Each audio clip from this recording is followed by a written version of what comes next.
السلام عليكم ورحمة الله وبركاته. يوتيوب channel إلى ساعتين ومصلح ساكو بروفيشنال. وحنسي قد قلنا 10 كيلو سدحات برشلونة اللغة الإنجليزية خاصة منك نحوها مركا وحرجينا إن شاء الله بلا إرادة إن هذا السؤال دورتين إن شاء الله.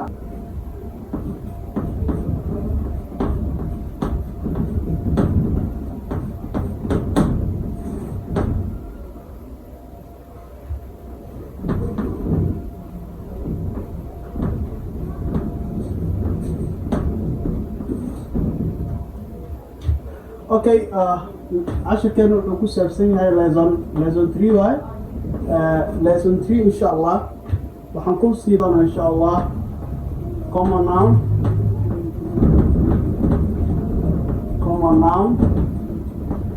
and proper noun إن شاء الله. 10 كاني وحنكون بردونا إن شاء الله دولا رادو common noun and proper noun.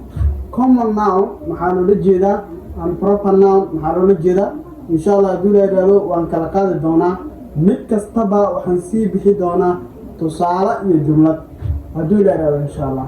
so common noun وحالي رادا مقع قاسة يا وحالي رادا مقع good يا وحالي رادا common noun and proper noun وحالي رادا مقع قاس أو قفل سيي يا لي رادا proper noun أو يعني مقع قاس واحد. so دنا وحنسي فير دونا إن شاء الله دولا common noun وحنكبلاوينا common nouns أيام كبلاوينا إن شاء الله دولا. so common noun وحندهني مقع good أيام حالي رادا common noun. Then from there وحنسي فيرنا definition of common noun. definition of common noun. definition of common noun يعني قيحتانك محلو قيحة common noun يعني محلو الجيدة يا أيام فيرنا إن شاء الله definition وقيحتان. definition of common noun مركان قيحة إنه common noun محلين كرنا then محلين كرنا this is a general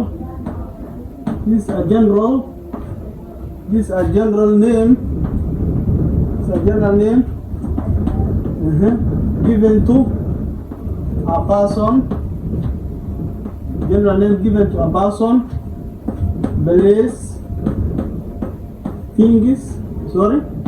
animals, things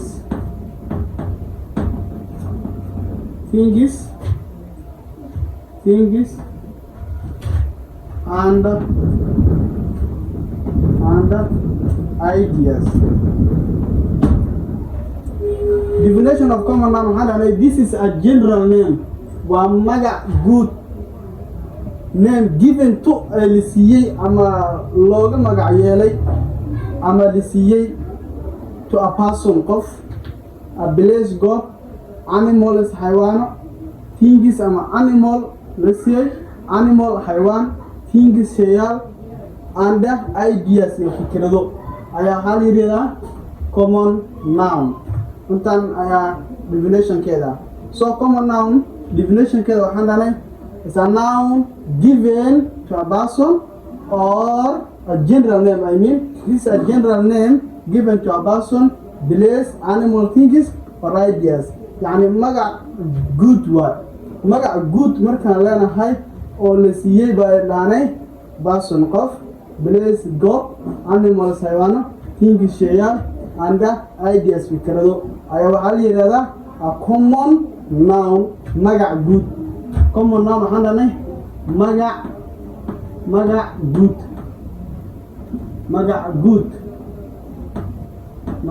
good أيوة حالي هذا common noun أما general name.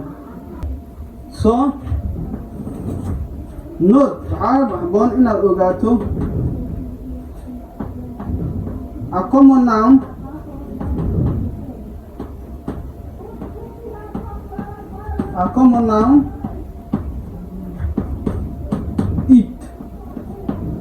It does not start with a capital letter unless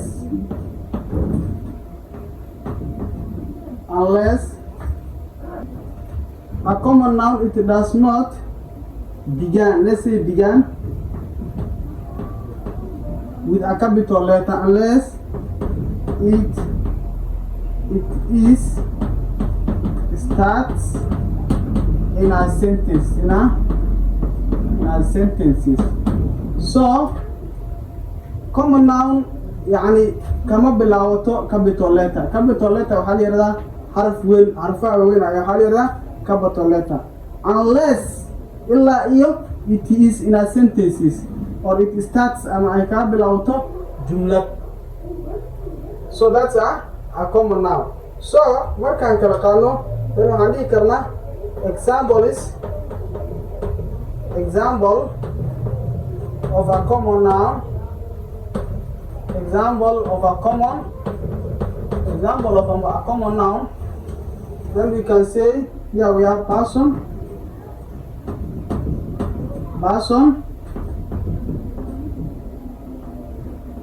place,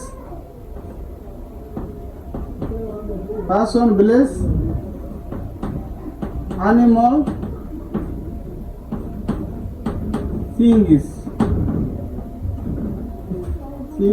ideas.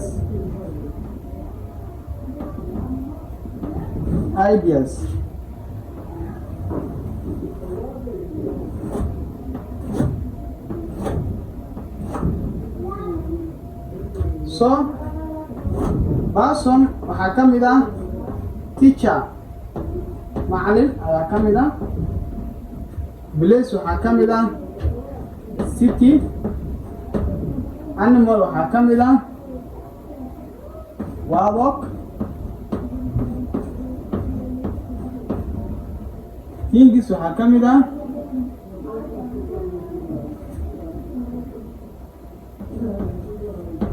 book. Idea waxaa ka mid ah happiness.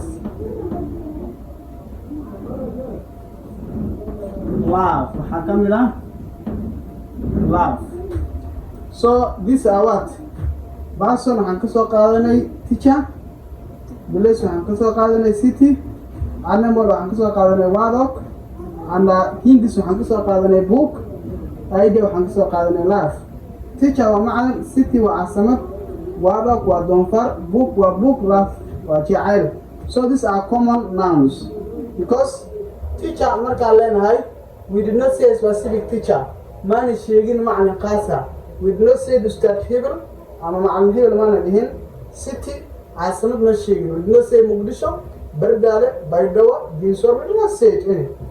Wadok we don't يعني wadok markaan leenahay we say wadok. Doonfar we did not say doonfar Hebel. No. And then here we have things. We say the book. Which book? Is it access book, textbook? What is it? We say the book. And ideas we say love. You see? Then this is common nouns. Then in ideas could be jumla. For example, the teacher is in class. The teacher is in class. I am going to the city. I am going to the city. The wadok is running. Pork, I bought a new pork. Love, I feel love. So these are examples. Then here we also have let's construct the sentences.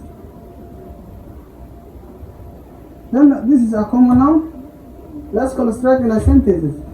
Then we say examples in a sentence. Sentences. Example in a sentence.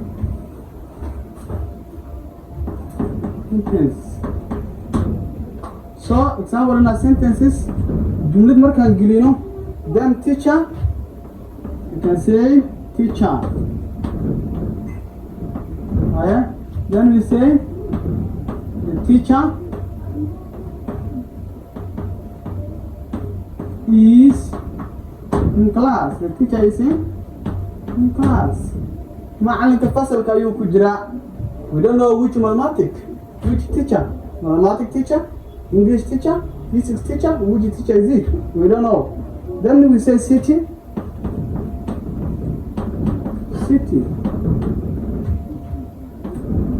Then we say I visit the city.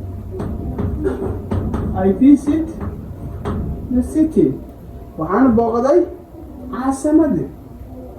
Yes. Then wadok. If we say also wadok waxaan dhahnay waa doonfaar. Then we say the wadok is running.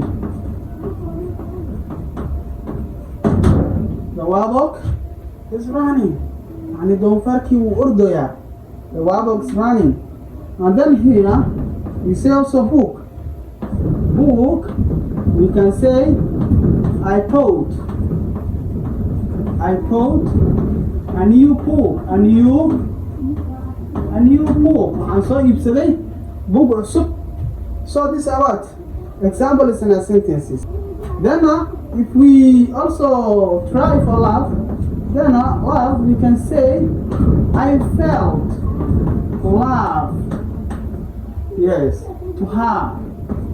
I felt love to her. Jecel ayaan dareemay. You see now? Yeah, these are the what? Common nouns. So intana ayuu ku saabsan yahay casharkeena common nouns. Marka common nouns waxaan dhahnay waa general name. Waa magaca guud la siiyey yaa la siiyey marka a person, given to a person, place, animals and things.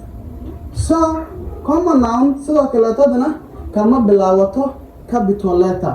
haddii aan loo isticmaalin jumlad kama bilaaban karto. Then example inta waxaan kasoo qaadanay marka examples of a common noun. tusaale wixii ka mid inta ayaan kusoo qornay. tusaale ayaan kasoo qaadanay city aan dhahnay, wadok, book, laugh ayaan kasoo qaadanay.